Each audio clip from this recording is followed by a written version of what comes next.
my love was physics, and I went to university, was studying physics, and slowly it began to dawn on me that however much physics I studied, it was never going to satisfy this whole question that kept bubbling up: is why is there mind? Why is there consciousness in the universe?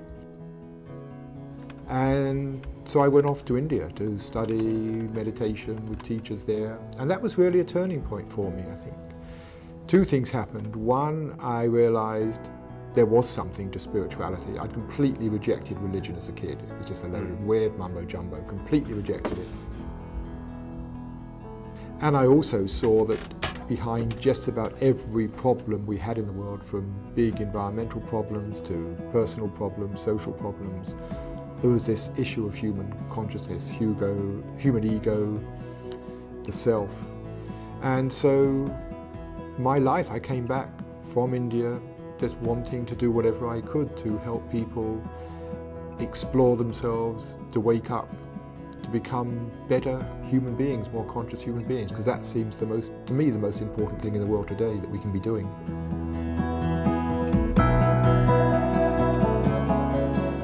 As a young man, I wanted to be a doctor, and I went off to college. I was going to study medicine, but after a couple of years studying medicine in college, I then went to Paris because I wanted to get perspective on my life.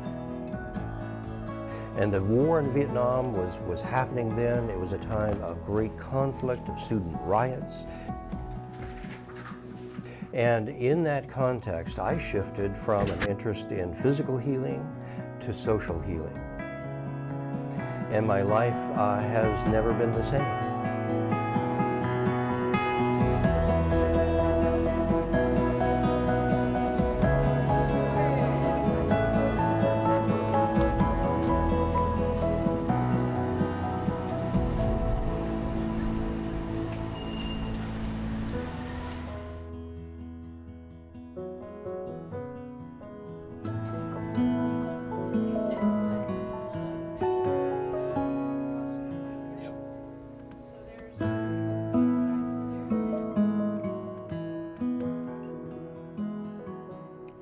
Welcome to Pete and Duane's Window, a program in which we look at topics which are of interest to both of us and hopefully of interest to you, the viewer. And this week the topic is science and spirituality, a very broad topic, but it's something that both myself and Duane have been interested in all our lives. We've both been interested in science, we both have a science background, but also spirituality and the whole question of what is spirituality. And we want to start with the apparent conflict between science and spirituality, because many people think there's an obvious conflict, and yes. People think the two are totally opposite. Yes. But I use the word apparent. Apparently. Deliberately. Seemingly, yes. Yeah. So why don't you start with how you see the conflict? Here's what I see up front. I see two fundamentalisms at work. I see the fundamentalism of science, and that's a materialistic science that says reality is mostly inert matter and empty space, and that's almost a religion for science. That it's a materialistic fundamentalism. Then we turn to religion, and there's I would call a narrow ideological fundamentalism there that says, well, it's our religion has the truth and others don't.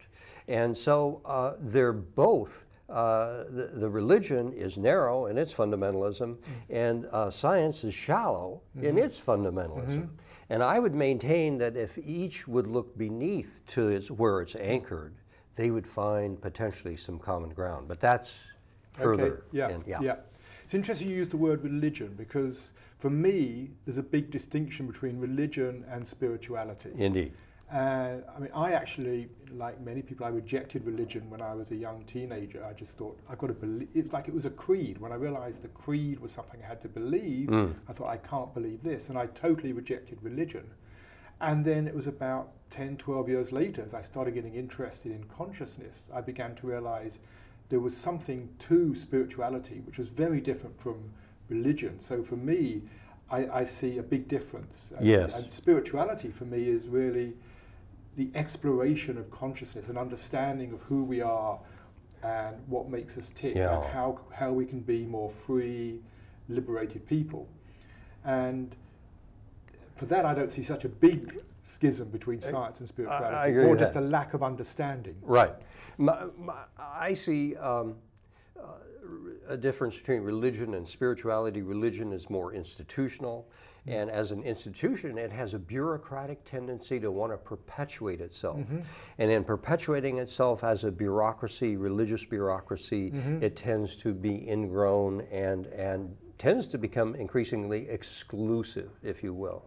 Spirituality, on the other hand, is reality.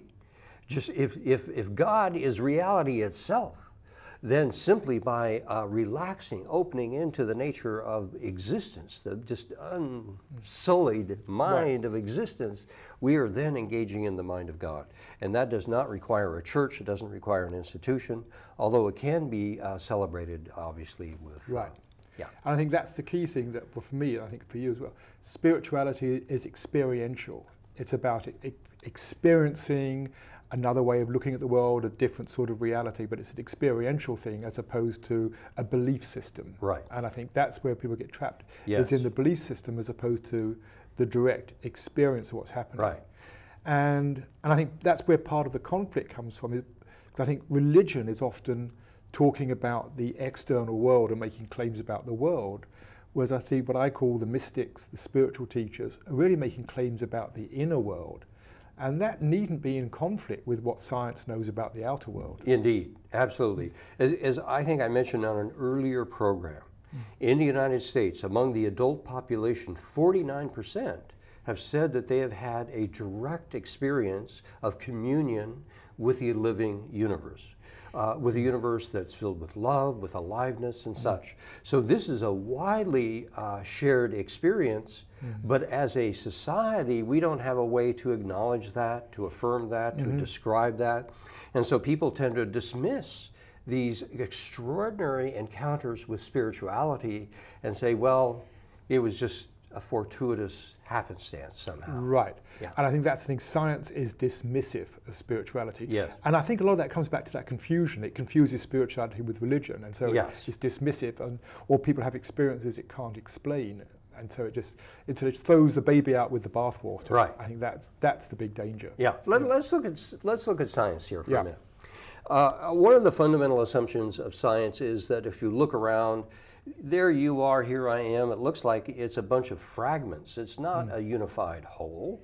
It's a bunch of pieces kind of floating around. So one of the fundamental assumptions of science is fragmentation. But the new science now suggests a different view, and a non-local view of the universe. Can you explain what you mean by the non-local view? The non-local view says the whole universe is a single unified system. What happens on this side of the universe impacts what happens on the other side of the universe, despite the fact that it's trillions of miles distant, which means that the universe is a singular, unified whole. And even though it gives the appearance of fragmentation and diversity, there's a deeper unity that holds it all together. So does this mean that we actually sort of impact what's happening in another galaxy? When you say we actually impact across the universe? Oh, I do. Indeed, I do. I think that every experience that we have feeds into the deep ecology of a living universe. And so we are a little piece of that aliveness, and our little piece of that aliveness feeds into the aliveness of the whole, and depending upon the integrity and the aliveness of all beings that participate, then we have the quality of reality that we see before us. And what else do you see that science is saying these days? Well, science says not only that it's a fragmented universe, but also that it's a universe that's essentially it's empty. If you go into empty space, well, it's pretty much empty. But now scientists are finding that there's something called zero-point energy. And what that means simply is that at the very foundations of the universe, there's essentially an infinite ocean of energy holding the whole thing up. So rather than a universe with mostly dead matter, empty space, what we're finding is a universe that's just filled with energy that's flowing through it. But of course, at the moment, we can't actually tap that energy. No, but we can measurably know that that energy is present and pervasive throughout the whole universe. Yeah. Which again is what ties in with what spiritual teachings are saying, or religious teachings. That's right. Yeah. That's right. Yeah. Yeah.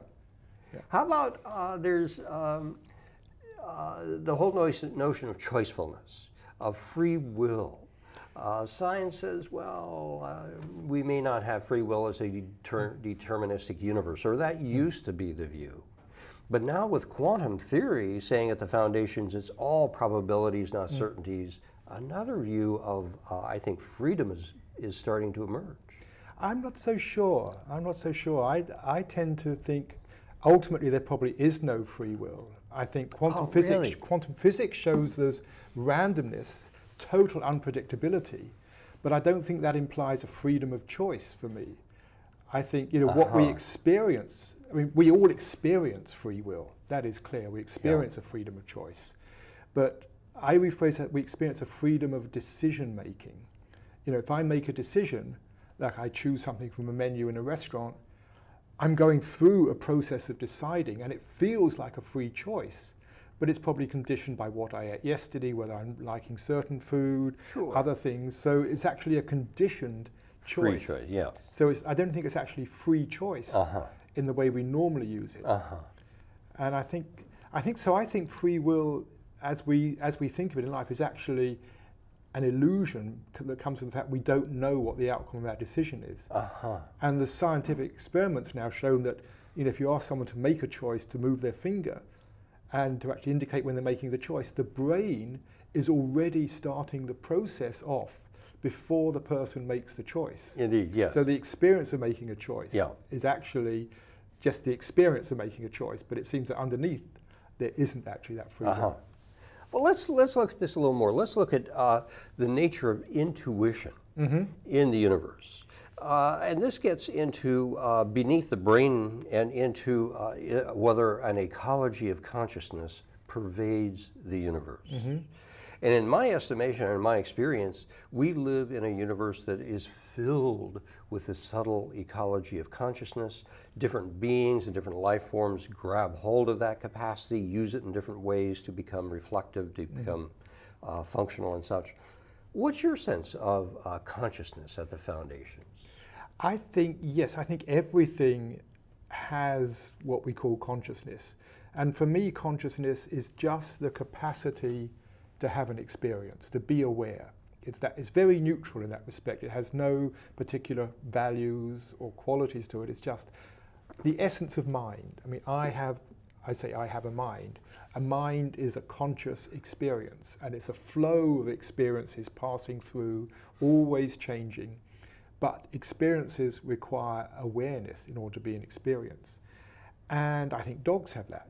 You watch a dog, in fact, when people say, I don't think dogs are conscious, my retort is, why would you give a dog an anesthetic if you didn't think it was conscious? We know other animals are conscious. We see them dreaming at night. And I don't think there's anywhere you can draw a line. So I think everything has this interior world. It doesn't mean that, mice think and have emotions, or fish do, or even, spiders do. But I don't think there's anywhere we can say there isn't that aspect of an interior aspect.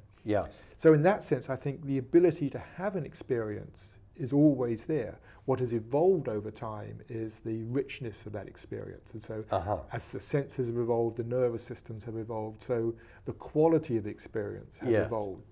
But I agree with you. I think ultimately that capacity for awareness, what I call consciousness, is universal. Is universal. Yes. Let's clarify this a little more.